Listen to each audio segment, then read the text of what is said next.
I'll need my panellists to come up, and fortunately Sylvia's already here, so that's efficient. Then we have Paul, Julian and Glenda Stevens. Now I'll only introduce Glenda because everyone else has been introduced. Paul is here in the room, so that's always a good start. And Glenda, I'll introduce Glenda to start with. Glenda is currently the CEO of Homelessness Australia. Her career spans more than 20 years working in the not-for-profit sector, nationally and internationally, and her roles have included business manager, director of community development, marketing and communications, and CEO in business, academic, medical, community and charitable organisations. And she's currently studying for a graduate diploma in human rights. I think that's very commendable. Well done, Glenda. Now, what we're trying to do today, or in this session, is we're going to look at critical sector issues.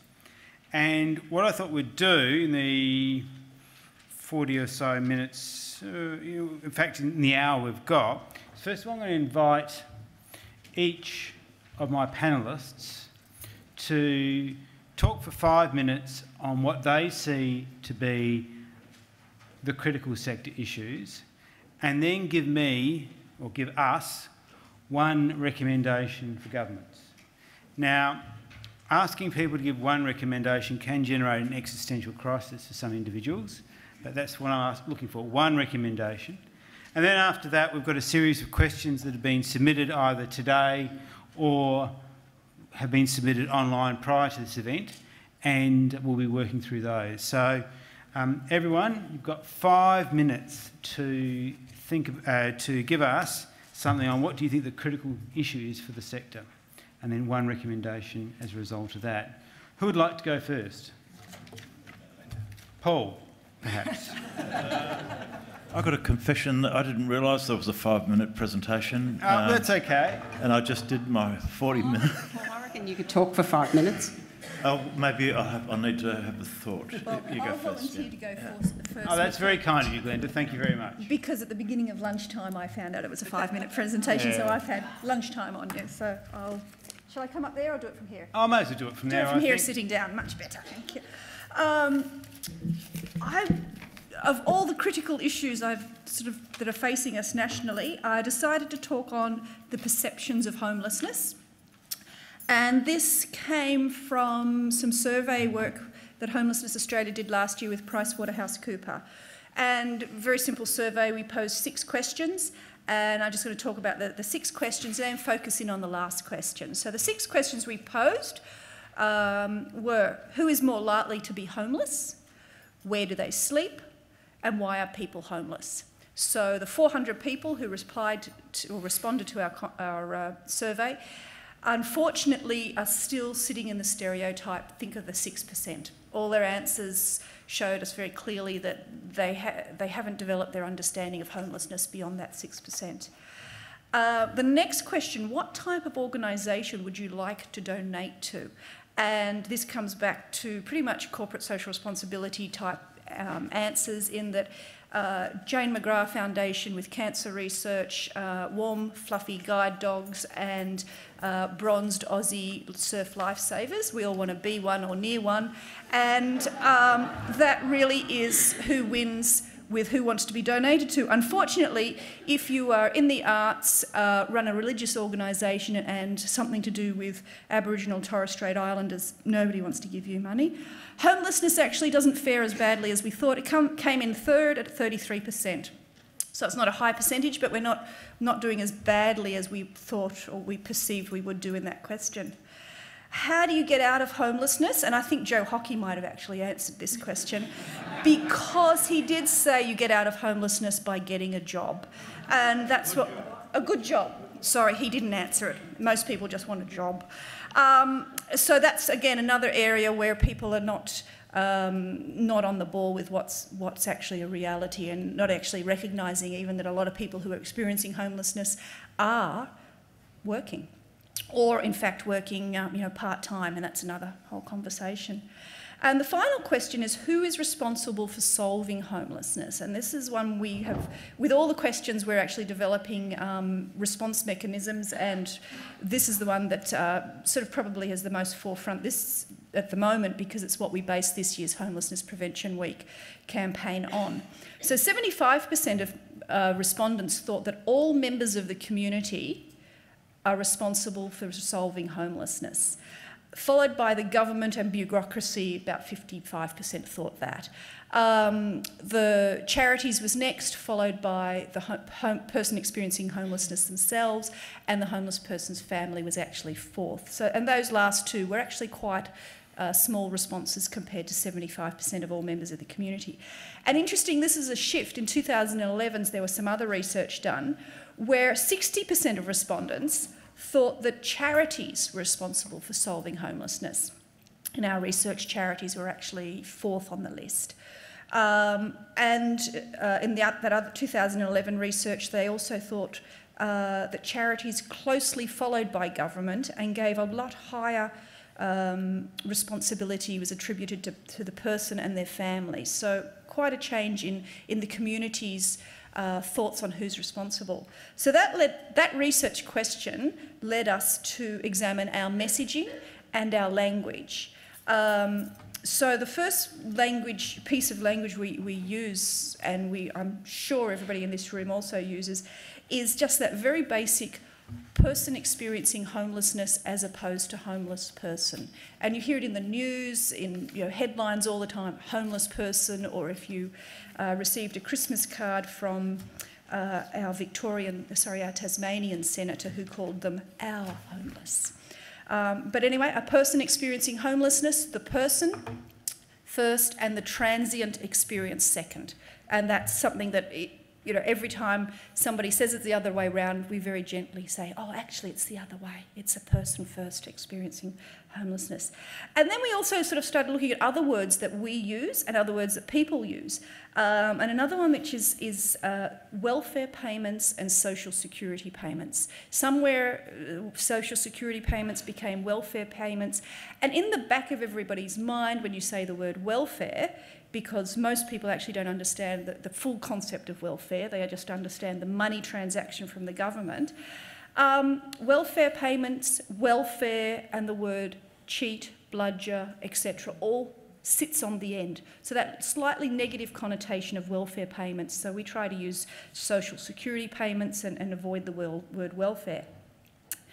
So then Homelessness Prevention Week, and that was another change from Homeless Persons Week to Homelessness Prevention Week. We actually, apart from the fact nobody ever knew where to put the apostrophe in Homeless Persons Week, we wanted to actually say Homelessness Prevention Week. It is something that we are doing. It's an action. It's not just an event. So we wanted to actually, given that 75% of people thought it was their responsibility as well as ours to solve homelessness, how do we actually connect with them to get them moving, the action, the prevention bit? So first of all, we wanted to connect with young people. And so what we did was we actually went to a really young marketing company to start with, who works in an innovation centre. So they've got lots of other young people around them. And a marketing company that actually had nothing to do with homelessness, had never engaged in it before. So we were going to get really raw information and very honest information. It wasn't going to be influenced by the things we know and the perceptions they may have had. We wanted to talk about the why and the how, because people obviously don't understand from the first three questions how people become homeless and why. So our campaign centred on the posters, which you may or may not have seen, hopefully have seen, which are headed with little brat, weirdo and trash bag, because that is the perception that most people, when they walk past someone who they think may be experiencing homelessness, have. They actually don't think the next line as to why. They don't have time to think the next line as to why is that person in that situation. Their primary thought is that. So we're actually challenging that perception that this person is not a little brat. She's actually a young girl who doesn't know where she is, and the posters actually have a backstory, and this backstory with her is that that's actually what a teacher thinks because she misbehaves in class and doesn't realise that this is a little child who's actually homeless.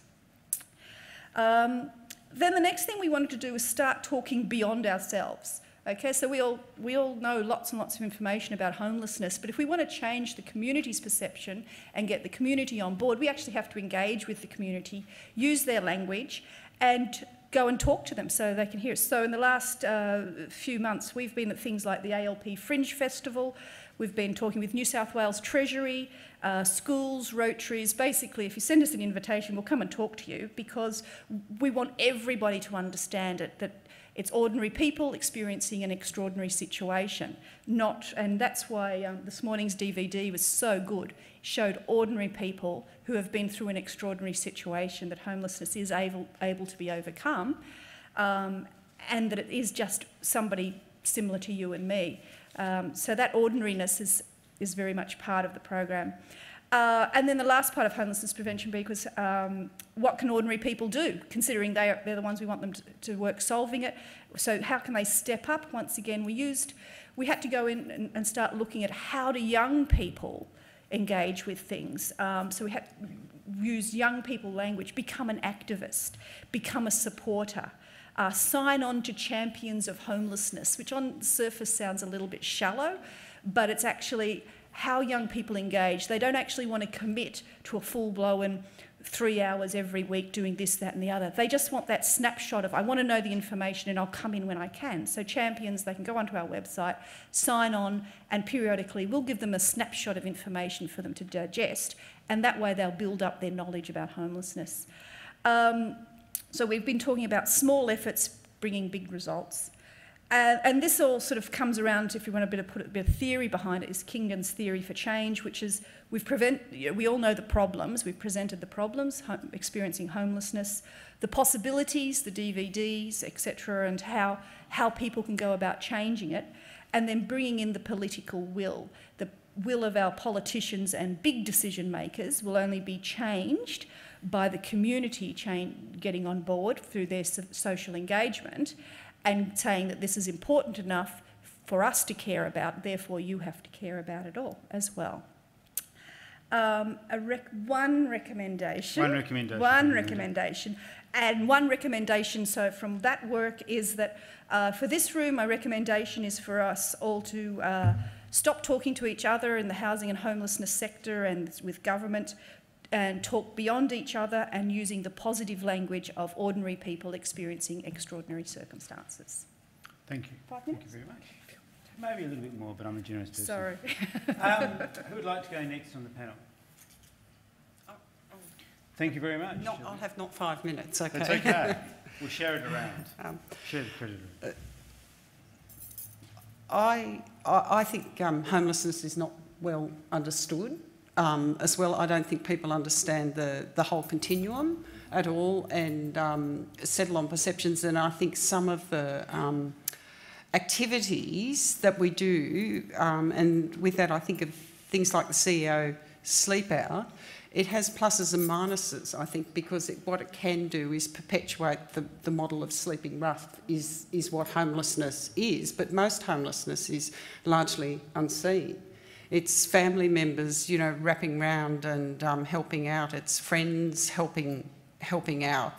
There's a lot of people in terribly insecure housing situations. So I think there's a whole lot that needs to be done. And it's really good to hear you talking about just increasing people's sophistication of understanding, but yes, doing it in a language that people actually get.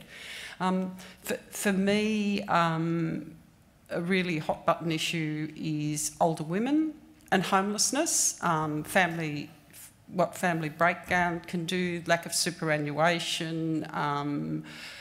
You know, we all know people who have been married, owned homes, and now are in very insecure housing because of the breakdown of those relationships, and the asset base disappears with the breakdown of the relationship.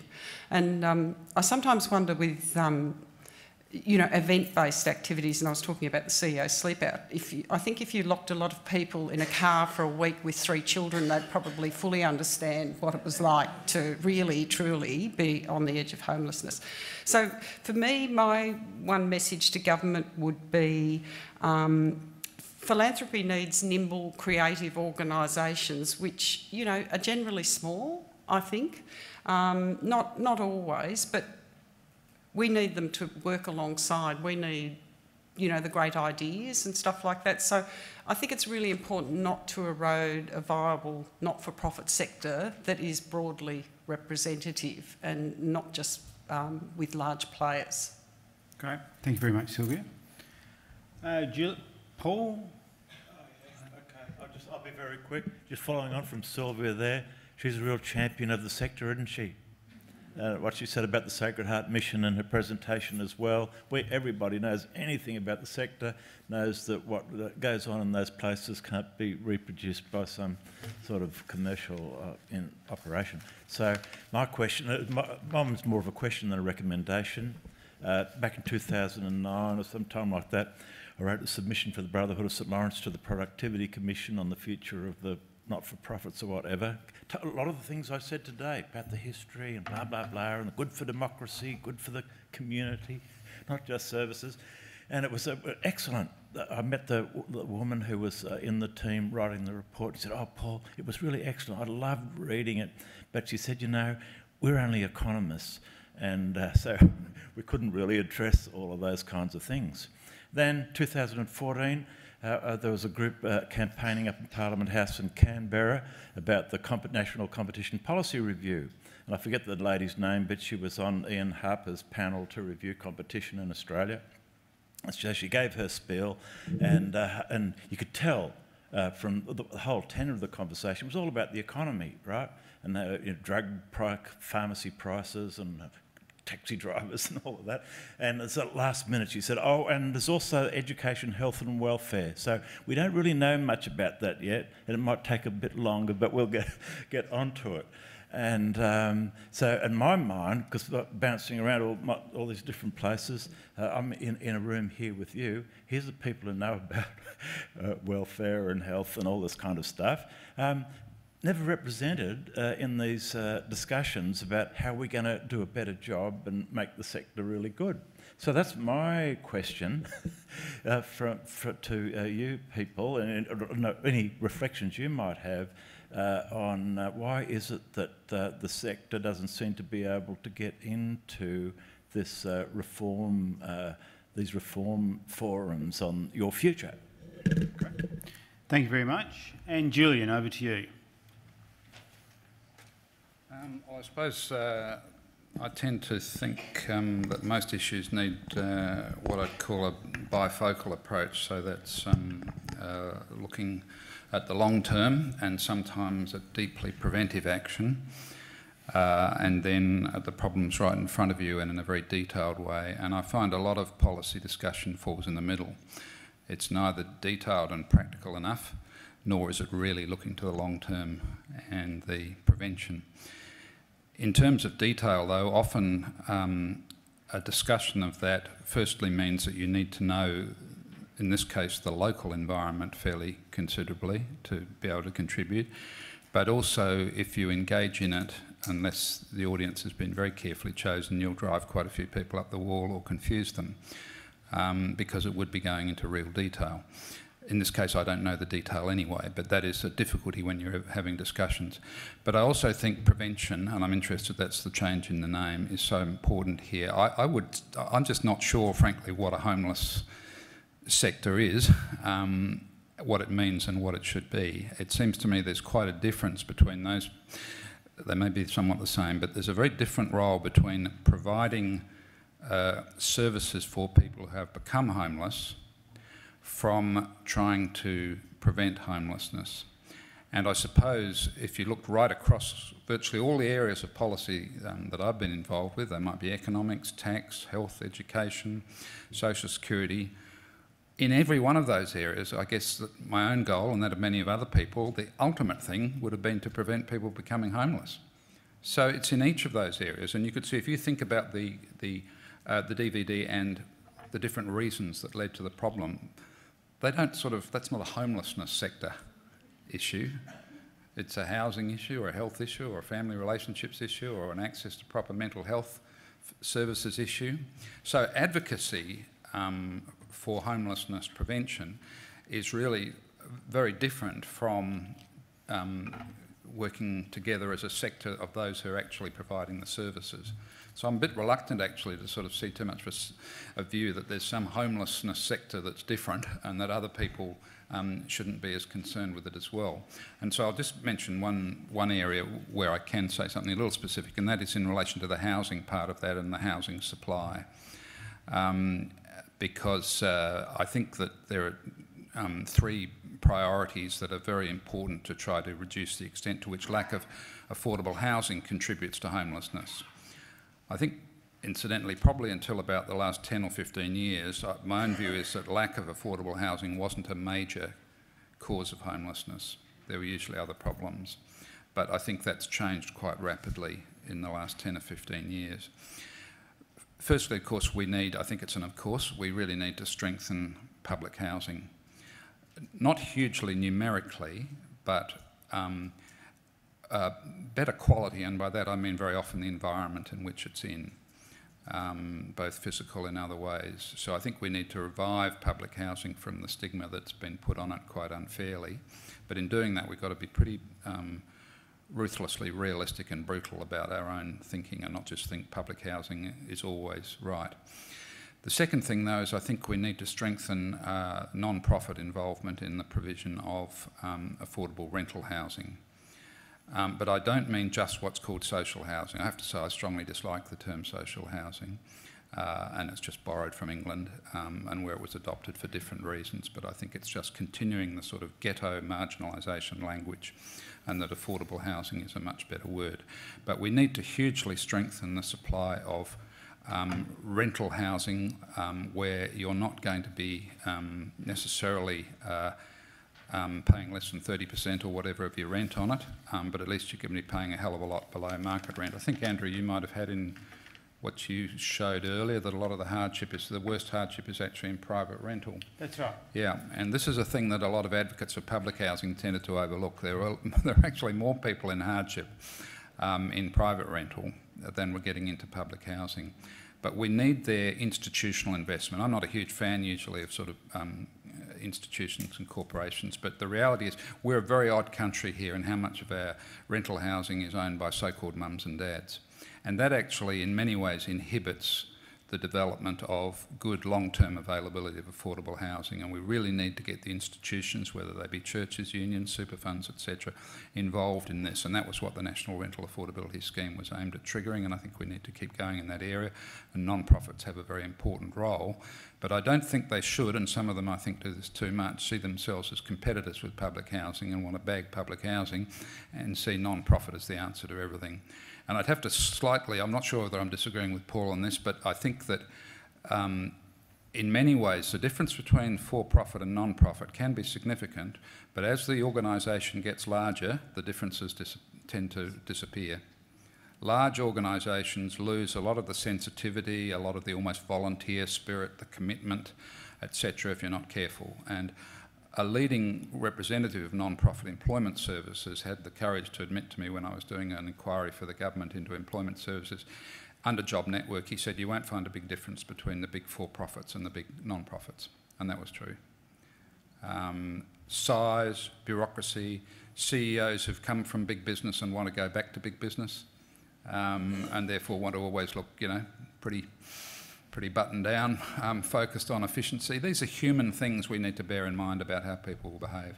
And the last thing I won't expand on, but is the nothing significant be achieved in the housing area to bring down prices without facing the tough tax decisions. Everyone ducks around it all the time, and our current tax system massively inflates house prices, not stamp duty, it's a trivial part of it, land tax and capital gains tax exemptions and the pension, which have hugely hurt, you know, the coming generation.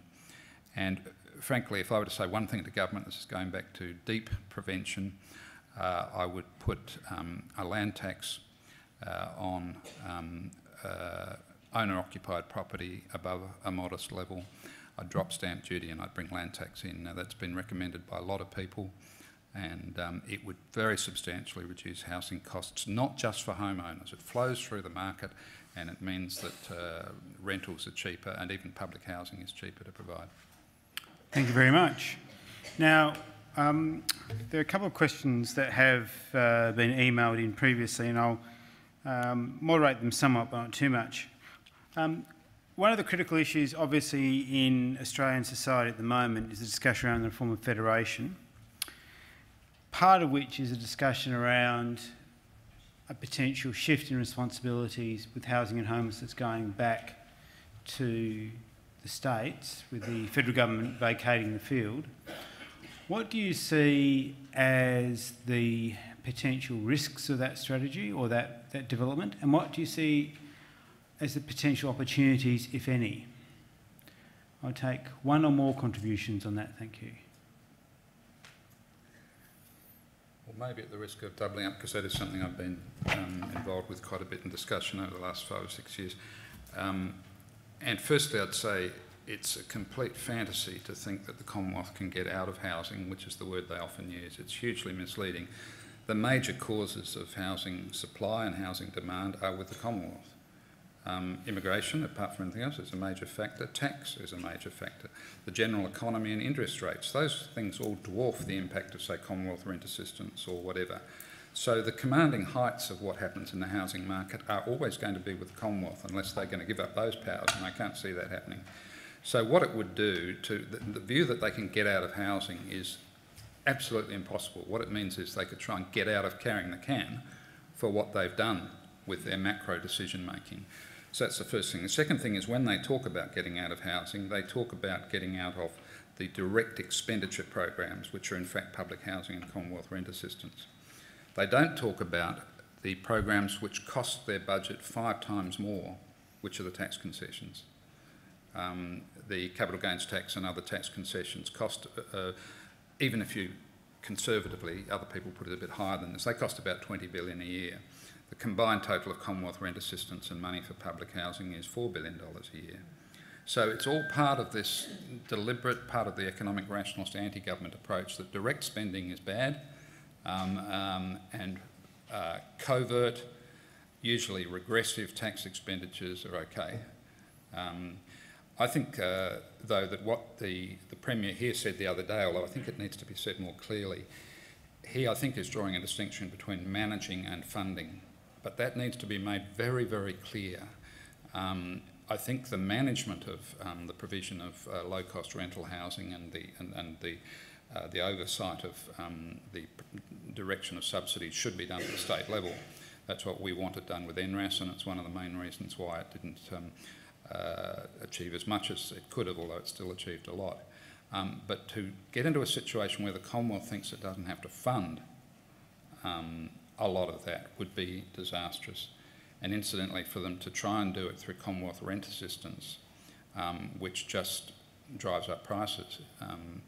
If you give tenants more money to pay, landlords will increase their rents. So I think Commonwealth rent assistance is massively wasted money. Doesn't mean you shouldn't have some, but to put all your eggs into that basket is, I think, ridiculous, and it's why a scheme like NRAS, an improved NRAS, was so much better, because it didn't do that. It guaranteed the delivery of extra or of new housing. Rent assistance doesn't guarantee one extra dwelling. Glenda, do you have any thoughts on this issue? I'll take on to maybe take the advantages. I don't think there's a great many advantages to be had for the federal government withdrawing it completely from housing and homelessness. The only advantage, I think, would be that states actually would be able to focus more on what's happening in their state and actually have a much more flexible process for their state. But the offside of that is we'll end up with a very inequitable system around the country where, as you see in the US, where some states, if you look at Ohio, where they've gone everybody, Ohio or Utah? Anyway, one of the small states where they've got everybody in this city can have a house. If you're homeless, here's a house. So they've used housing first, everybody into a house, and to a point have solved their homelessness issues in that everyone's off the street. But of course, there's the wraparound issues.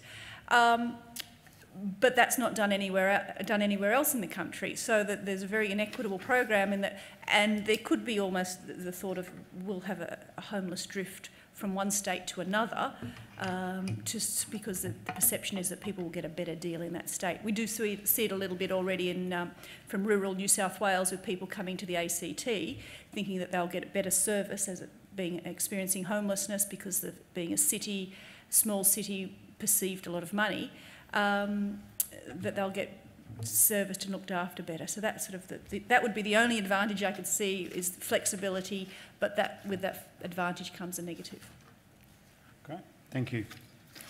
The next question I've got is, what are your thoughts on how to stem the flow of people into homelessness?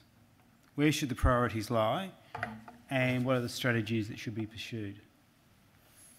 Perhaps you, Paul, if you don't mind. I don't feel very expert on that, especially after listening to Julian talking about the real causes of homelessness. That summed it up pretty well for me, the direction you should be looking in. Okay. Anyone else on the panel? Well, I think that has starting to be addressed, looking at the causes of domestic violence, and a lot of efforts going in there. So that's domestic violence is the #1 reason people are coming to homelessness services. So looking at why, and it's certainly not a short-term solution. It could be several generations before the cultural change occurs for violence to be reduced, but it has to start, and actually putting extra emphasis into youth and young people, which will hopefully diminish the cyclical nature of people coming back over the years. But then again, and then actually having to go back and look at all the other causes, education, poverty, disadvantage, just... Tax, housing. Yeah, it's sort of like, and part of that is actually, once again, engaging beyond us. It's all, there's brilliant minds out there in all these different areas, and I think part of our role is actually to engage those minds and have those minds thinking of it. And if I just give one small example, Foreign Affairs, they set up these relationships with other countries, which are good, and students can come over here. 500 students can come to Australia and be working holiday students, and we can send 500 students young people to Greece. And the reason I use this example is because my dear husband was involved in it all, and he came home really excited that they had set up this exchange relationship. And I said, and where are these 500 young people going to live and work? When we can't already house the people we have here already, and do you really think 500 people want to go experience living in Greece at the moment? So that's a government department actually not thinking beyond what their core remit is, not how will that flow into elsewhere, how will that affect housing and homelessness in this country. So actually getting other departments and government, all of us thinking beyond exactly what we want, and it's almost like the health in all policies type thing. In what sense, Sylvia? Well, health in all policies is the health trying to say whenever any government decision is made, how will that affect the health of the employees, the health of the people involved? So whenever any government decision is made, such as the one I gave the example of, how will that affect housing and homelessness in this country? If it does affect, will it have an impact on housing and homelessness? Okay, good. Yes, that's really what I was trying to say as well, and it's what in the United Nations they call a cross-cutting issue. So it runs across all the ones, and it's why I'm just a bit wary in some ways of talking too much about this as a sector in advocacy. It needs to be a cross-cutting thing, everything. It's a bit like, we had gender impact statements and environmental impact statements, and, it's the same thing. Apply this in every aspect of policy that you're thinking about. Good. I've got 2 more questions, which I think are appropriate for this panel, as opposed to the next one. What do you think about local government? We've talked about state government, we've talked about federal government, we've talked about the community sector, we've talked about the private sector to a small extent. What role do you see for local government in this policy domain? None? Minor? Substantial? Growing? A couple of thoughts off the top of the head, from maybe the Victorian thoughts. It has been always good ones, Paul. Yeah, Victorian thoughts. It's been kind of a long-standing discussion in Victoria about the way we don't use local government because as much as we could, as the site of responsibility, because they're the ones who are close and to the people and to the problems, especially a lot of the social welfare kind of issues. If you want them locally managed and all that, well, don't you want to get the decision making down as close to the government chain, low down on the chain as you can? And I think everybody always says, yes, that's right. We could be like England, where they have the local government has a big role and they get all the locals together and they form local plans, and it's very successful.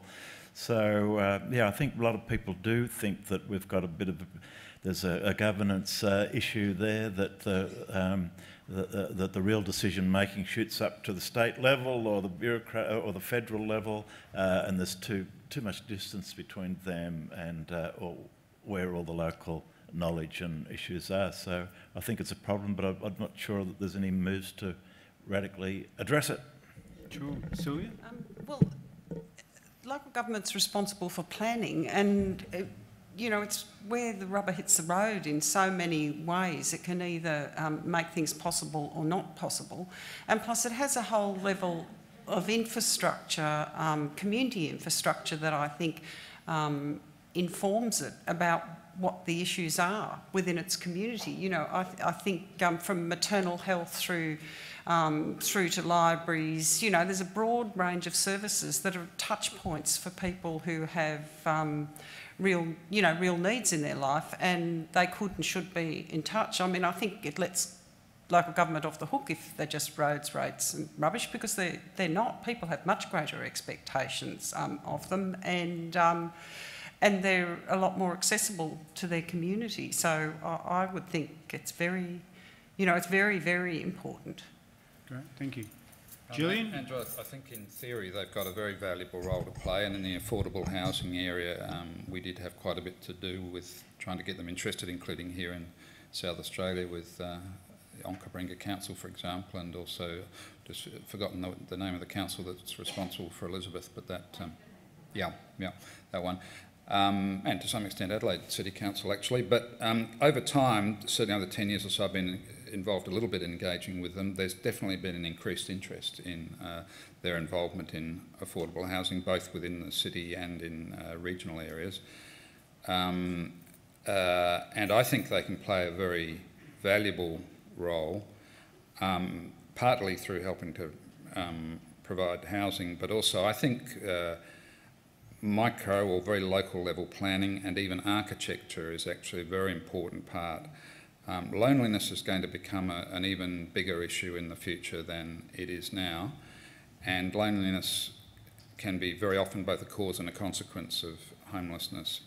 And I think loneliness can be reduced, I don't mean prevented, but can be reduced quite considerably by good micro planning and urban design. For example, just to create places for casual contact, not formal meeting places where you sort of turn up and say, hi, I'm here, I want to meet you and be friendly, but casual, we're next to each other, we better talk kind of places.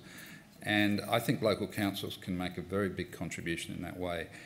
I think though what one has to do is deal with them on a sort of almost a coalition of the willing basis, because there are very, very big differences, of course, between local councils and the extent to which they're controlled, say, by the interests of developers or by interests that are more concerned about social policy. And I found that if you tried to get, for example, a state local government association, let alone a national one, engaged, even if the staff were interested in it, they were aware that they were hamstrung by the enormous political divides between the councils.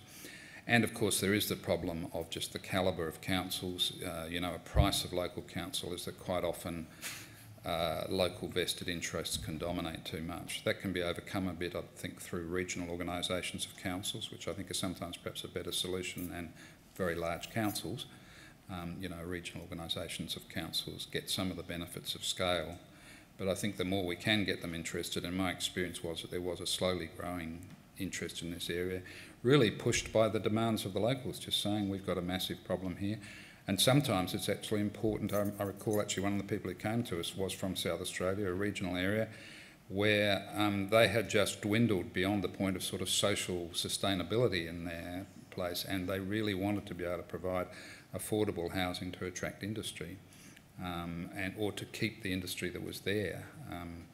And it's very important to bear in mind here, you know, that although I know it hasn't panned out all that well down the track for various reasons, but, you know, the reason why there was so much housing trust properties in South Australia, way more than any other state, was mainly because Playford wanted to attract industry here, therefore have wages low comparatively, but compensate by providing cheap housing close to the factory. And I think there's still a lot of scope for that sort of approach. Sylvia, you had something to add? Well, it just prompted me to remember the City of Melbourne has the Lord Mayor's Charitable Foundation, which is over 90 years old now, and it's a major fundraising vehicle and giving vehicle, and so for it, homelessness is a priority issue because it funds beyond the City of Melbourne, but they're certainly looking at issues of affordable housing and what assets they can bring to bear to influence what's happening within the city. So I think you can't sort of disconnect those two things. And the other thing is, you know, what can be done with developers' contributions in terms of affordable housing, because there's, you know, programs in Sydney, which I think the state government put in place, where the developers' contributions have been put into affordable housing. So there's, you know, there's different ways of addressing it and looking at it and funding it, but I think local government is part of the equation. Glenda, before we move on, do you have any thoughts on local government I do. that you can share? Sorry? That you can share publicly. That I can share. Actually, I think they are important, and, you know, as in the tiers of government, we need, you know, a national overarching program. Sitting within that as a state program, and within that is regional and local council programs. But I think the important thing when we look at regional or councils is that they're actually working with each other, so we don't end up with so that the money that is in their environment is working as efficiently and effectively as possible, that we don't end up doubling up when all councils will think that this is a really good idea to go down one avenue and all build residences for older people, but we end up with no residences for younger people. That's where the collaboration and working together comes. And so we don't have any omissions of services or facilities. And things like transport becomes very important. That's where councils working with their state governments can work out transport routes. And councils probably, you know, they add a huge amount of cost to developers and to actually developing housing. And if there's ways that we could reduce or... and the difference in those costs are amazing if you go to a city like Sydney, where there's, I think, 19 local government areas within Sydney, all with different sets of rules, costs, etc. And that adds a huge amount of money and expense for the actual developers. So if there's a way we could streamline things there, it would be really good. Great, thank you. Now, one last question from my sheet, which is a very wide-ranging one. Do you think the sector will ever do itself out of a job? Do you think the sector will ever be so successful there will be no demand for its services? Paul, I think you seem to be moving the most. Do you have a thought? No, I thought, I mean, the sector's, the homeless sector is pretty new to me, right? This is a good experience. I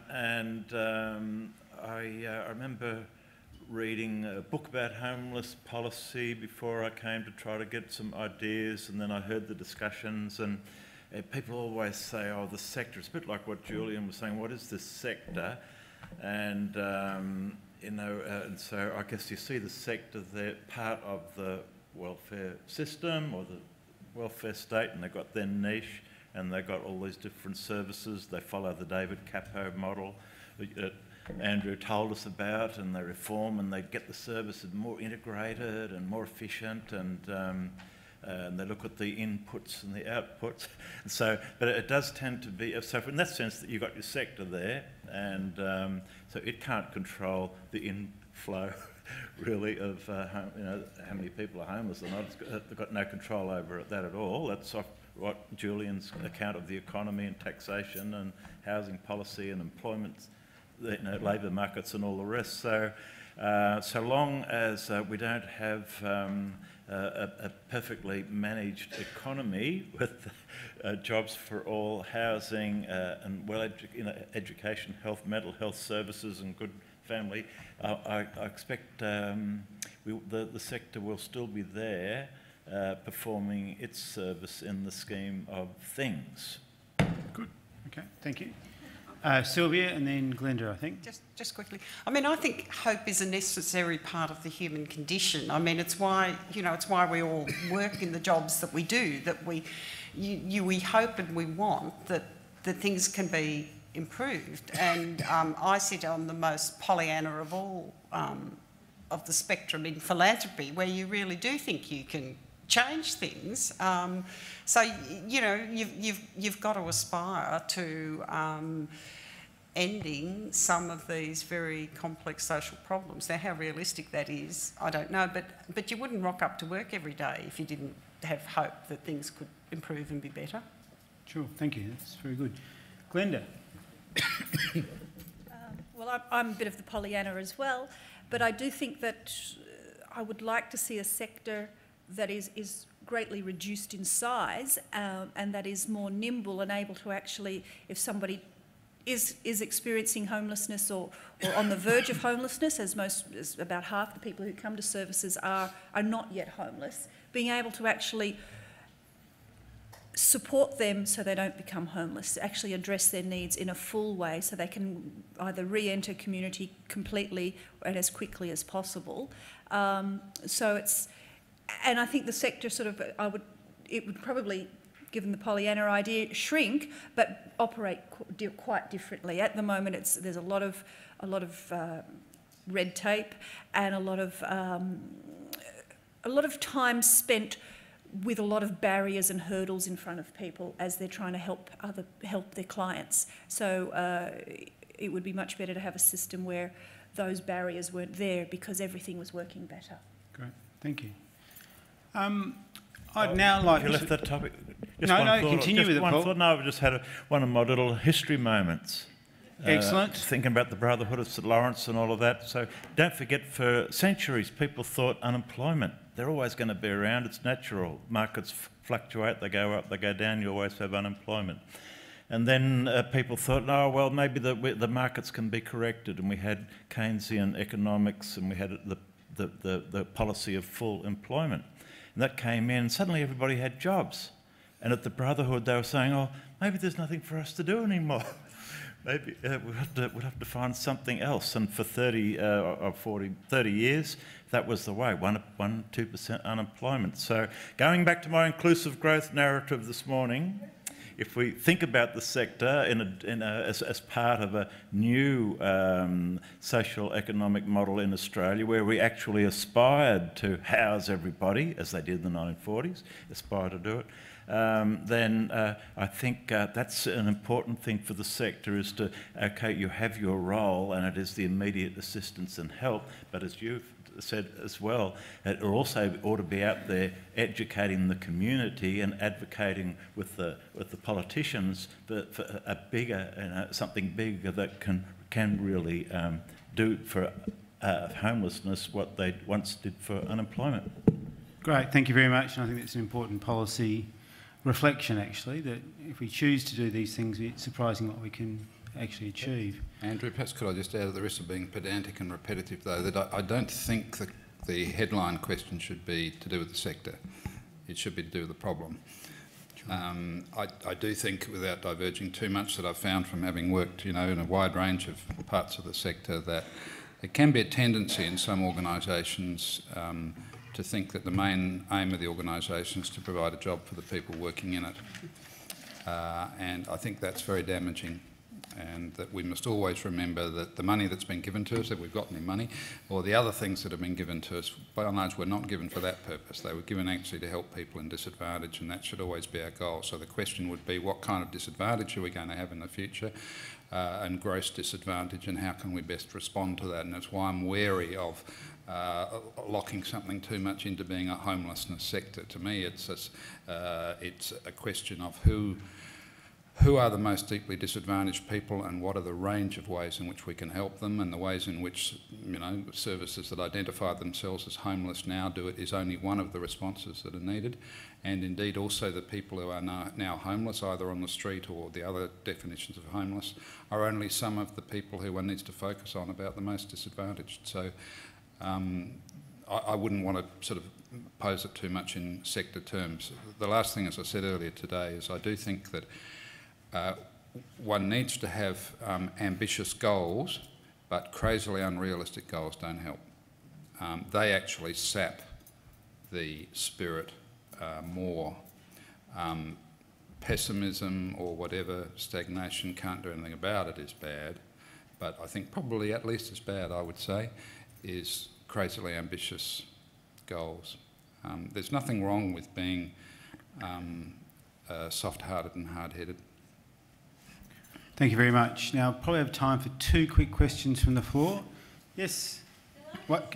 Just wait a second while I get the microphone. Can I just raise a small rhetorical question? First of all, young people are being dumbed down and educated. First of all, I believe our education process is dumbing down, even since I went to school. People are not being taught to think, they're being taught to manage or be educated for a job. So how do you reach people who can't really think through the issues very clearly through no fault of their own? Secondly, Housing SA has changed its Class A priority to off the street, mental and physical health problems and refugees, which means those on the low bracket who have none of those problems become homeless because they can't get on the list. That's another problem. And young women in the advertising process are taught value is how you look, not how you think or how you live. So we've got education and consumerism as the local god. As George Orwell said, that language would be something that's changed. I mean, wicked used to be bad, now wicked is good. So just leaving you with those things, and I would say, advisedly, most of advertising is paid lying, and young people are subjected to that. I think these are just things to think about, because they do bedevil the process. Actually, bad is now good too. So, another question or comment before we... No? Okay, well, we will thank our panellists.